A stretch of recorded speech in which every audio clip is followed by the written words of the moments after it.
This is California Edition. I'm Brad Pomerance. We are coming to you from Sacramento, the state's capital. We are joined by Rachel Michelin. She is the executive director of California Women Lead. She is joined by Cassandra Pye, who is a board member of this august organization. Which Rachel does what? Our mission is to encourage, train, and support women interested in running for political office or applying for an appointment, whether it's at the state or local level. We're nonpartisan. So really our political agenda is to empower women to be leaders in their community and state. Let's talk about some good news, if I may. Okay. And I come to you as a father of 2 daughters. I'm married to a woman, so I have a rooting interest. I have a mother, a sister, and aunt, so I have a rooting interest for women to be successful. We look at the California Assembly today. Toni Atkins, she's a woman. She is the Speaker of the Assembly. Correct. Connie Conway, she is a woman. Correct. She is the GOP leader of the Assembly. 2 women at the top of the Assembly. What do you think of that, Cassandra? I think it is absolutely fantastic, but I think it's only a part of the story. Our numbers are dwindling. Mm-hmm.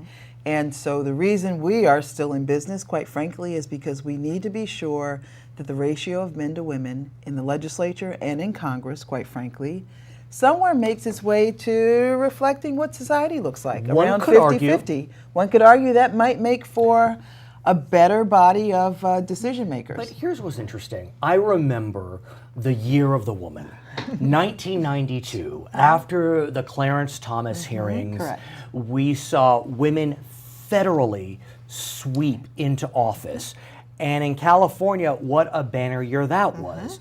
2 women elected to the U.S. Senate because of a quirk. Both seats were up. Dianne Feinstein, Barbara Boxer, both still members of the U.S. Senate. So wait a sec. We've arrived, right? I mean, come on. It's been more than 20 years and we have 2 women senators. Not so much? Not so much. Not so Rachel's going to give you some numbers, but go ahead. Go. Go. Well, and it's interesting because we hear that a lot. Look at California, especially from folks outside of California will call and say, it must be great to be a woman in California politics, but you start peeling back the layers. Let's talk about county boards of supervisors. That's a breeding ground, the farm team to get women to run for higher office. Although one could argue in California, best job in politics. Could I mean, be. board of supervisors. This is true. So It is lots true. of power in a good way. But more and more boards are having term limits. So we would hope that we can get more women to run for board of soups and then encourage them to run for the state legislature. Then they can go to Congress or statewide elected office. Correct. We have 296 county seats in California.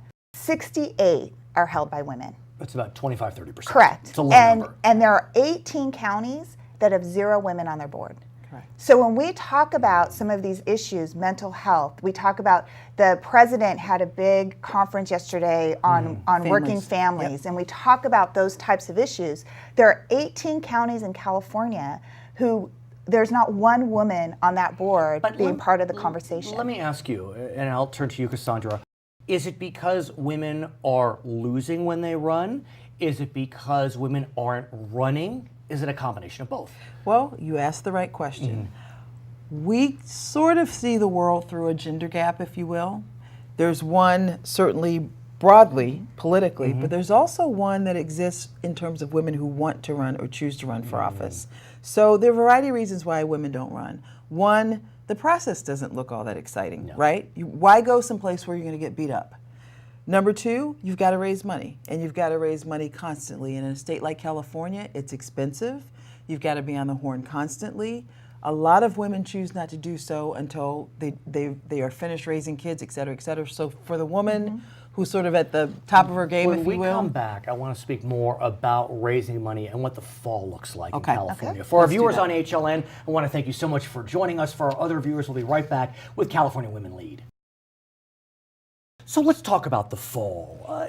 One would think that as the years march on, we'd see more women being elected to office, with the leaders of the Assembly both women. Presumably they're recruiting women. But as I understand it, if you do an analysis, and a real honest analysis, maybe it will stay static? Well, best case. Best case. So let's talk about what happened in June. Yes. Statewide, there were 15 women actually running for statewide office. Governor. The 8 constitutionals. All the constitutionals. For the state Senate, we had 18 women on the ballot. In the state assembly, we had 58 women. So 91 women were on the June ballot. Statewide, only 5 women are going to be on the November ballot, 7 women in the state Senate, 35 in the state assembly. So right there, we drastically reduced. What we're predicting is statewide, hopefully we're holding out hope. Betty Yee will be the nominee for on the Democrat side, facing Ashley Schwerin for controller. But that means one woman's going to lose. That's true, but we gain a woman. You got 2 women. Yeah. So, but we'll remain status quo in terms of the constitutional offices. Board of Equalization, we have Fiona Ma, who will probably taking Betty's seat. Diane Harkey will be taking Michelle Steele's seat. So that's good. That looks great. But it's not a game. But it's not a game. Right. Status quo. Yep. State Senate, the best case scenario is we can gain 1 seat in the state Senate.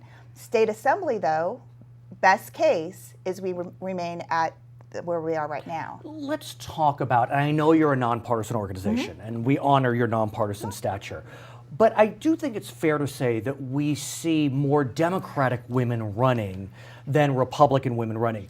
Not making a value statement on that. It's a true statement. It is a true. So, what is that unique to California?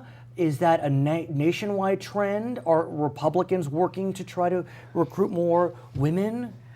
I think that's very focused on. I think California kind of takes the lead in terms of its. I mean, California is not a Republican state to begin with, so it's challenging for, regardless of gender, for Republicans to win.